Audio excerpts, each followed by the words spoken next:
Hello les amis, j'espère que vous allez bien. Bienvenue dans cette nouvelle vidéo. Vous l'avez vu, aujourd'hui, on va parler de livres. Je voulais notamment vous présenter les derniers achats livresques que j'ai effectués.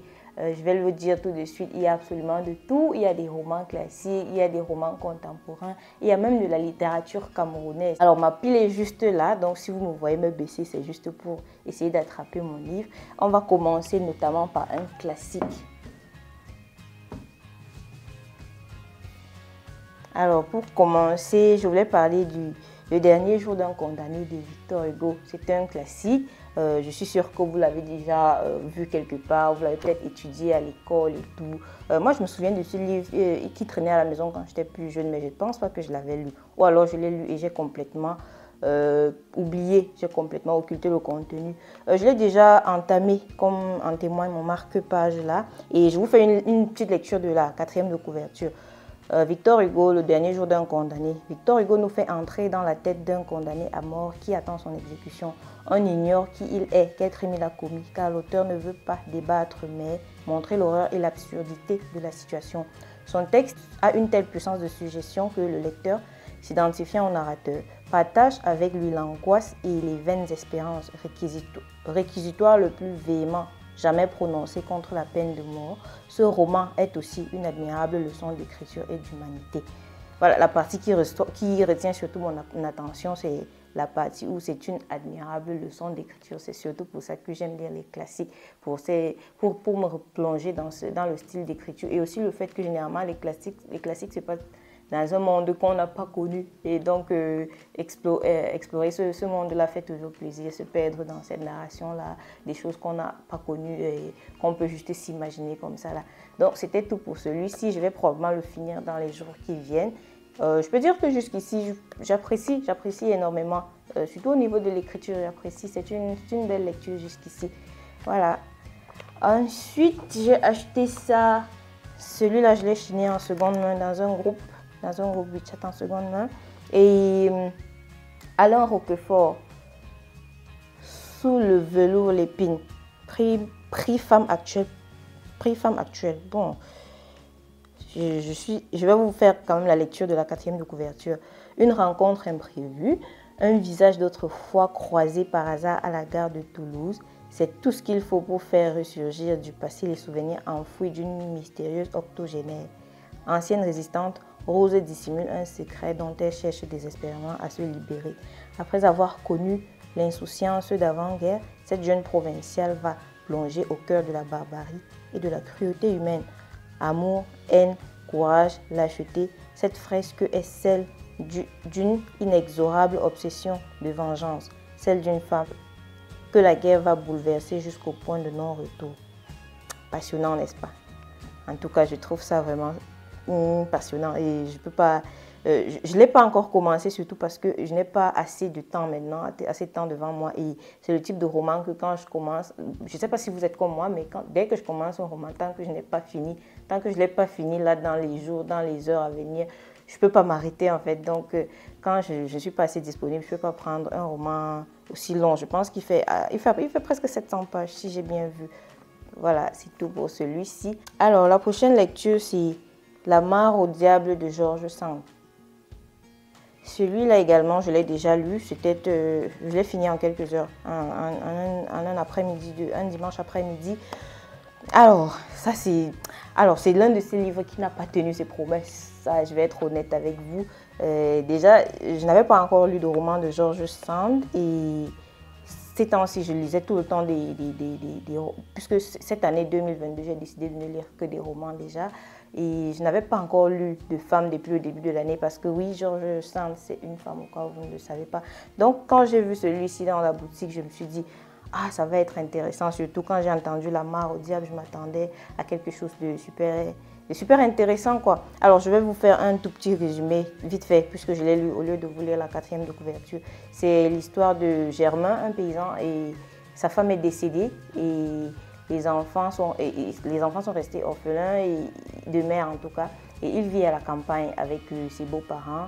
Et ses beaux-parents lui suggèrent de se remarier et ils ont trouvé comme une autre veuve dans une autre contrée dans laquelle il doit faire une sorte de voyage, épouser cette veuve-là. Alors, il part avec Marie, une petite paysanne qui, elle, a trouvé un boulot de ce côté-là et elle doit se rendre et tout et tout. À la fin, il finit par ne pas épouser la veuve en question qu'il trouve un peu trop mondaine pour lui et il revient au village pour finir. C'est Marie, la petite paysanne qu'il épouse.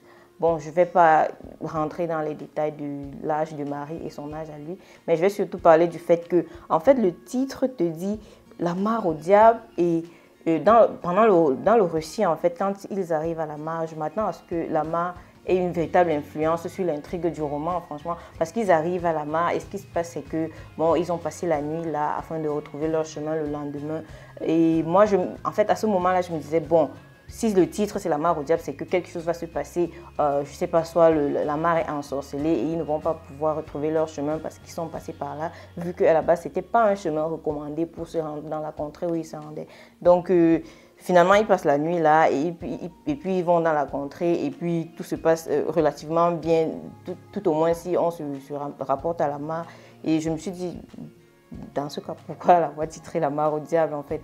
Et même si l'écriture, la langue est vraiment quelque chose de poétique. Bon, poétique, ça c'est ma manière de dire les choses dans ce que je recherche la plupart du temps quand je lis les romans classiques, c'est cette façon de poser les mots là, cette beauté juste de l'écriture et de la maîtrise de la langue, pouvoir la manier comme ça, pardon, tout en rendant quelque chose de beau. Mais franchement, l'introduction et la conclusion du roman, c'est tellement difficile, je ne sais pas, c'est difficile à suivre, c'est bien difficile à suivre. Et quelque part dans l'introduction et la conclusion, il y a un moment où elle s'adresse directement au lecteur et tout. Franchement, je ne vous le conseille pas forcément, je n'ai pas forcément apprécié, c'est tout ce que je peux vous dire. Et ce qui me fait mal, c'est que je l'ai même eu neuf, je ne l'ai pas chiné en seconde main comme la plupart de mes romans là. Mais bon, c'était tout pour celui-ci et on va passer à la prochaine lecture. Alors ensuite, je voulais vous parler de Oscar et la Dame Rose de Éric Emmanuel Schmitt. Pareil, celui-là, je l'ai déjà terminé. Je l'ai lu en quoi? 2-3 heures, 2 heures et tout. C'est déjà de la littérature pour Priado, je pense. Donc c'est juste parce que c'était Éric Emmanuel Schmitt que je l'ai acheté. Là, je vais être honnête. Donc, alors, je vais vous faire une petite lecture de la 4e de couverture, vite fait, pour juste donner mes impressions sur la lecture.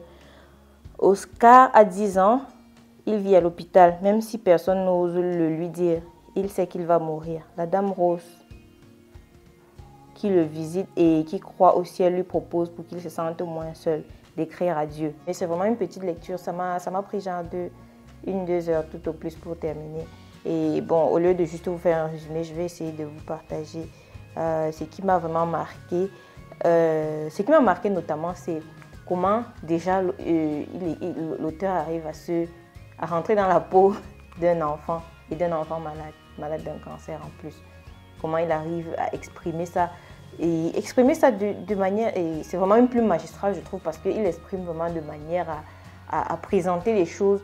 Ce n'est pas dramatique, du genre tu lis, tu pleures, tu as tes mouchoirs là, tu pleures, tu te dis le petit va mourir et tout. Et même la manière dont ça se déroule pour le petit et pour Oscar et pour la Dame Rose, en fait, la Dame Rose par exemple, elle est catcheuse, du moins elle raconte à Oscar qu'elle est catcheuse et elle lui raconte les exploits de ses combats de catch et tout. Et c'est au cours de ces conversations généralement que Oscar revient sur l'idée du fait qu'il va mourir et que ses parents font comme s'ils ne le savaient pas alors qu'il le sait très bien et que ses parents évitent la question et ça le dérange.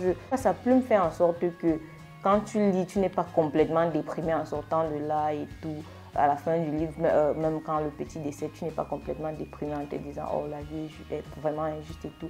Mais ça pousse plutôt à réfléchir en même temps que le petit, justement. Il aborde la question de la mort, d'être condamné et de savoir qu'on est condamné en fait à travers un enfant.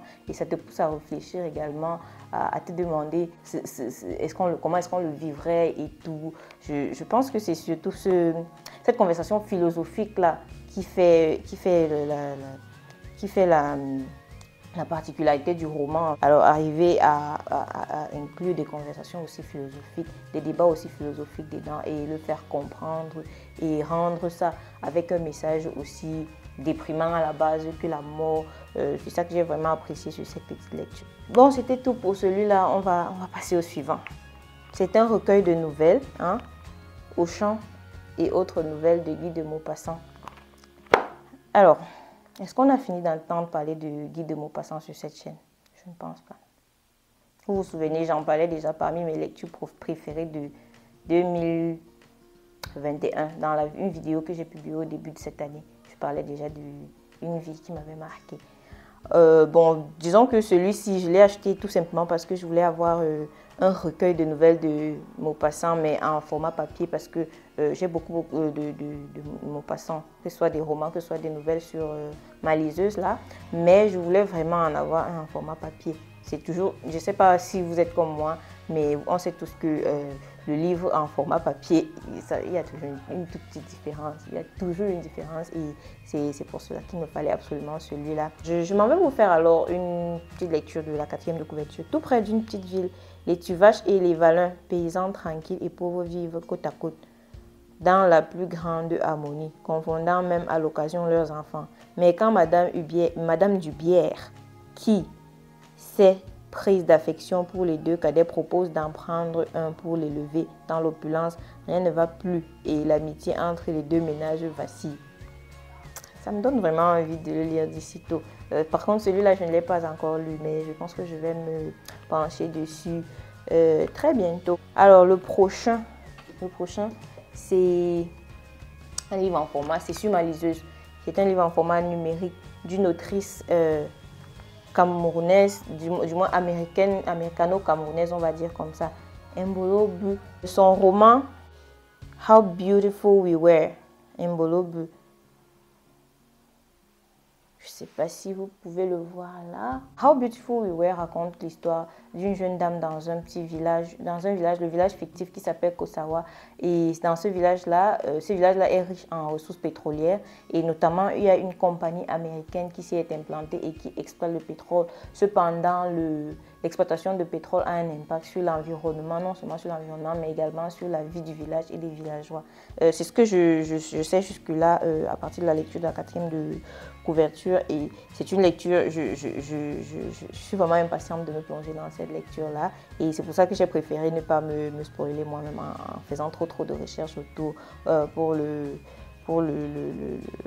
compte de cette vidéo. Donc je suis vraiment impatiente de lire ce roman-là, et dès que ce sera fait, on va certainement en parler sur cette chaîne. Pour finir, mon dernier achat livresque récemment, c'est Behold the Dreamers de Mbolo Bu également. Je ne sais pas si c'est un New York Times best-seller, et j'ai entendu tout le temps ce livre-ci, j'en ai entendu parler tout le temps. Je n'ai pas pu avoir le format de poche malheureusement, j'en ai entendu parler encore et encore, et il fallait absolument que je le lise. Et quand j'ai vu les deux dans la même boutique, bon, j'ai voulu prendre l'un en format papier et l'autre en format numérique là. Et j'aime toujours lire au moins deux œuvres d'un même auteur afin de pouvoir me faire une opinion sur la plume de cet auteur-là. Donc c'est pour ça que je suis partie directement pour les deux. Alors, Behold the Dreamers raconte, le titre français c'est Voici venir les rêveurs. Le livre raconte l'histoire d'une famille camerounaise qui émigre aux États-Unis. Un peu les turpitudes de l'immigration, à savoir que lorsqu'on émigre, lorsqu'on part de chez soi pour chercher pour une vie meilleure, il y a toujours des idées qu'on se fait sur ce que ça va être et ce que ça ne va pas être. Et dans le cas de ce couple-là, donc, il y a les rencontres qu'ils font, les obstacles qu'ils rencontrent et tout ce qu'ils traversent comme expérience. Et c'est de ça que parle ce roman-là. Également, je n'ai pas essayé de trop lire afin de ne pas me spoiler aussi. Donc, dès que je l'aurai lu, forcément, on en reparlera en vidéo ici, même sur la chaîne. Voilà, c'était tout pour cette vidéo. Je voulais juste vous présenter ces quelques achats livresques que j'ai effectués. Il y a également beaucoup d'autres livres que j'ai achetés dans les groupes de vente de seconde main, mais qui n'ont pas pu arriver à temps à cause du confinement qui a encore pignon sur rue à Shanghai. Dès qu'ils seront là, en tout cas, peut-être, je ne sais pas, puisque ça fait quand même beaucoup de livres, je ne sais pas, peut-être que je vous ferai un autre book haul. N'hésitez pas de me dire en commentaire si ça vous dit des vidéos book haul comme ça. N'hésitez pas de me dire aussi ce que vous avez acheté récemment, si vous aimez acheter des livres, si vous aimez lire des livres et lesquels notamment. N'hésitez pas de partager tout ça avec moi en commentaire et on se retrouve très bientôt pour une autre vidéo. Bye bye.